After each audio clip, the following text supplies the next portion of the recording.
In this video, I'm going to talk about the importance of authenticity and why you need to show your downfalls to your audience.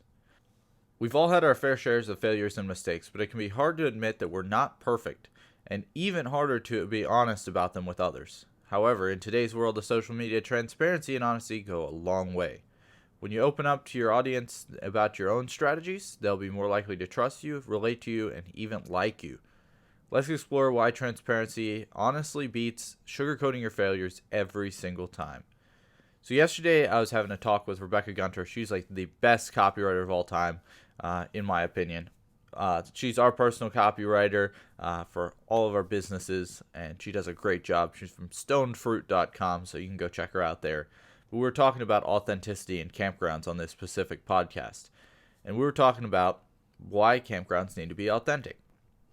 We also talked to another person who does 360 videos for campgrounds, and we talked about how sometimes when people look at campgrounds online, they look at them and they think, well, that site is really nice, that site's really nice, but campgrounds don't show the bad sites on their website because they want to put their best foot forward. And obviously, as a marketer, that's kind of your job. You got to put your best foot forward. But I think that there's a lot of cases where people would be more happy if you just showed the bad site and people knew what they were expecting.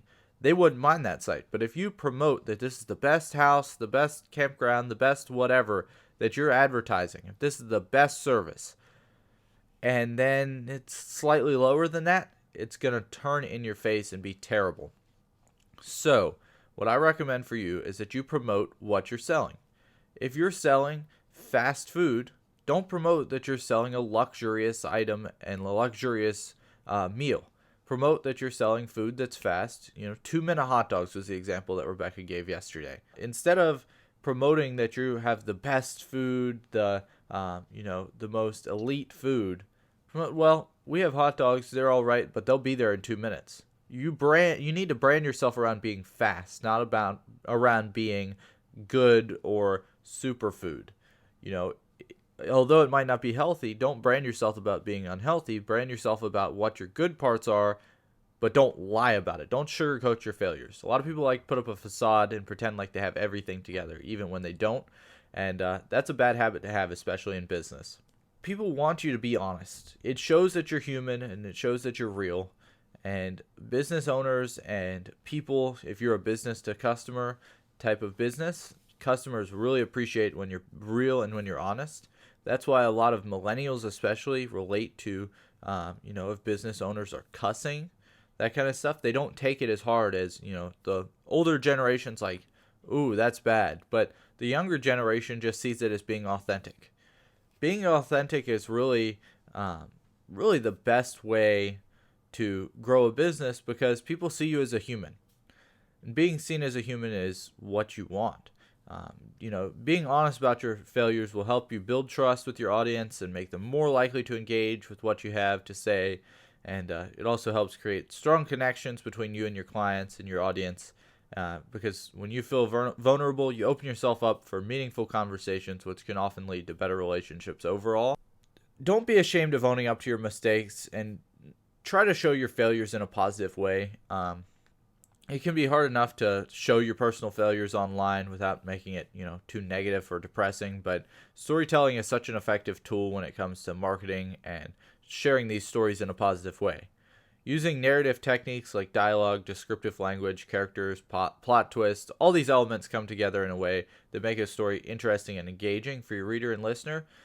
Plus, by using storytelling as a vehicle for communication, you can make sure that the message of hope remains in the care of your story. And no matter how painful it may have been at first to admit that mistake, it'll always be better at the end. But yeah, this generation, the millennials and everyone else, all business owners, want to see you be transparent and honest with your audience. And so you don't have to spill out every detail of your mistakes, but show it rather than trying to put on a fake facade that you are the greatest and you never mess up.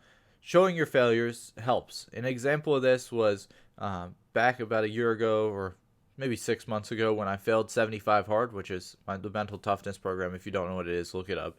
When I failed that program and had to start back over from day one, I failed about day 35 or so and had to start back over from day one. When I failed that program, I posted on social media because it not only kept me accountable and had benefits for me, but my audience was like, okay, he isn't, it's not that he's not as hard as he thinks he is, but it's that he makes mistakes too. And it showed my audience that I was also a human. So I think being authentic at the end of the day really helps you show that you're human and relate to your audience. Being authentic, you just need to do it. Stop trying to put on a facade because everybody can see through it, and stop making excuses. Go out today. Hope you kill it today. Hope everything goes well, and stay hard.